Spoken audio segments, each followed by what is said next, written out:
The Samsung Galaxy S21 Ultra launched in February of 2021, and as soon as I saw this device unveiled at the Samsung Galaxy Unpacked event, I knew I had to have it.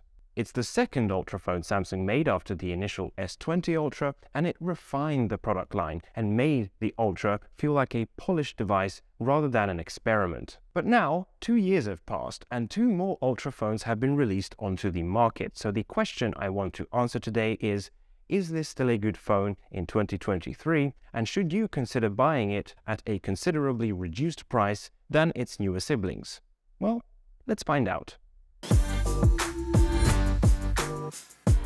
Hey guys, hope you're well. So the S21 Ultra has been my one and only phone for the past 2 years, and to be honest with you, it feels as good to use now as it did when I first got it. I actually think that this phone looks better than the newer Ultras. The design is just a bit more interesting, and I don't think it looks dated at all. If you show anyone this phone and they don't know what it is, they will assume it's something brand new. You're also not giving up any screen real estate. It has the same size 6.8-inch display with more or less the same size bezels and the same hole-punch selfie camera. The build quality of this phone is great, and I have to give a special shout out to the leather case, which, despite being a bit too expensive, it has kept the phone nice and protected for the past 2 years, despite many drops and scrapes. All the buttons still feel good, the charging port works perfectly, and the screen has barely anything on it, despite me never using any screen protection. So all in all, this is some quality hardware. If I had one complaint in this area, it would be the size and weight of this device. Now, when it comes to size, I mean, it's fine, like I can get over that, but I would like Samsung to provide an option for people who want to have an Ultra phone without having to carry around a massive rectangle in their pockets. The heavy weight of this phone is an issue, and it does make it uncomfortable to hold one-handed for long periods of time, but the newer Ultra phones from Samsung are even heavier, and this does seem to be a trend as manufacturers try to cram in more and more technology into phones. The screen is fantastic. It's big, it's bright even by today's standards, and it has a variable refresh rate up to 120 Hz, which means you get both a silky smooth user experience and great battery life, just like the new phones. I do have 2 complaints. One is that I wish my phone could get more dim. I often use my phone in low light scenarios, and the minimum brightness is still just a bit too bright for my liking. I have heard that the latest S23 Ultra tackles this problem. My second problem is the day-night shift. I have this feature turned on as I don't want to look at blue lights in the evening. However, the way this phone shifts the color temperature is by instantly switching from one extreme to the other.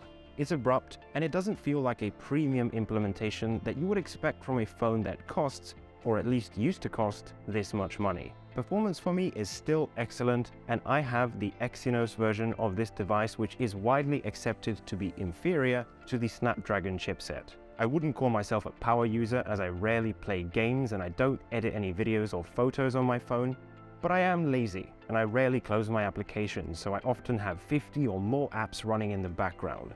Luckily, Samsung will put those unused apps to sleep, and I never feel like my phone is slowing down as I open more applications.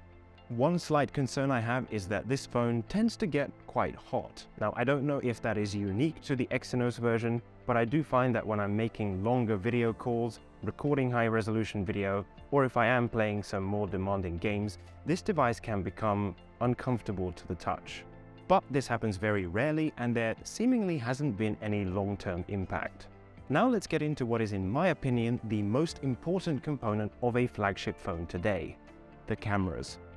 So, the S21 Ultra has a 5-camera setup. You have a 12-megapixel ultra-wide, a 108-megapixel main camera, a 10-megapixel 3x telephoto camera, a 10-megapixel 10x telephoto camera, and a 40-megapixel front selfie camera.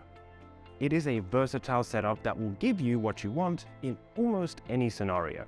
The main camera is a solid performer, which produces great details and colors, sharp images, a nicely defined shallow depth of field, and decent low-light performance. The ultra-wide is also impressive and surprisingly usable even in poorly lit scenes. The telephoto cameras are weaker in performance. However, the 10x optical zoom is a really nice feature, and in my opinion the main reason to choose the Ultra over other S-series phones. That extra reach allows you to still get a usable shot when you don't have the option to get any closer, something I rarely, if ever, feel about the 3x telephoto camera.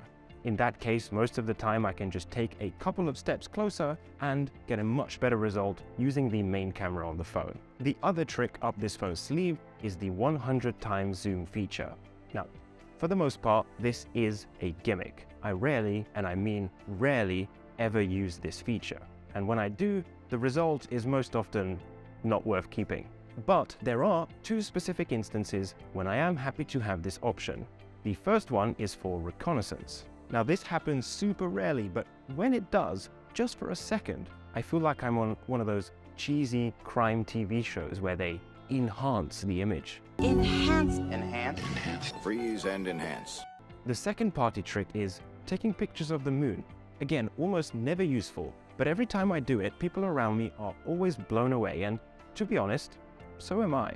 The selfie camera is perfectly usable as well, with nice details in well-lit scenes, although I do find it struggles in darker environments.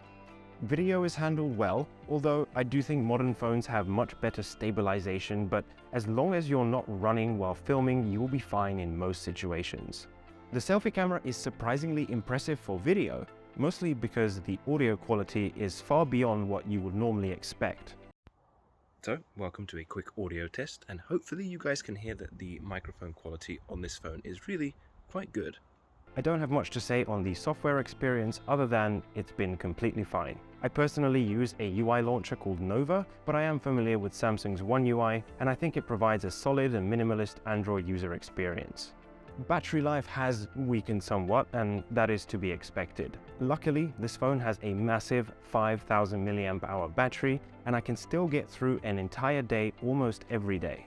The only time I run out of juice is when I have long video calls with my family, and in that case I can charge it pretty quickly with 25 watts through USB-C or 15 watts using a wireless charger, which are still respectable numbers today. The fingerprint scanner is just okay. It's not the fastest nor the most precise on the market, but it works fine most of the time. The same can be said for the face unlock feature, which is pretty quick and it can work even in low light scenes, although sometimes when I'm wearing a hat it will just straight up refuse to accept my face. There's no SD card slot, so if you pick one of these up, make sure you get enough storage. I got the 512GB version, and after 2 years of using it, I still have over 300GB left.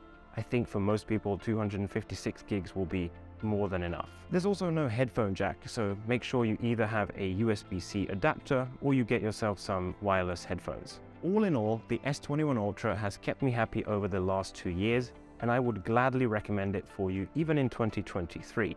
Now, if you need the absolute best of the best when it comes to camera performance, or you're a mobile gamer who plays heavy games regularly, of course, go ahead and get one of the new phones. But for the vast majority of people, this is still a flagship device in 2023, and you can get one of these for less than half the price of the S23 Ultra. Thank you guys for watching as always. If you enjoyed this video, please don't forget to leave a like and drop a comment down below to help me get this channel back on track. And if you haven't done so already, make sure you hit that subscribe button because I will be getting back to producing content regularly. Thanks again, take care, and see you next time.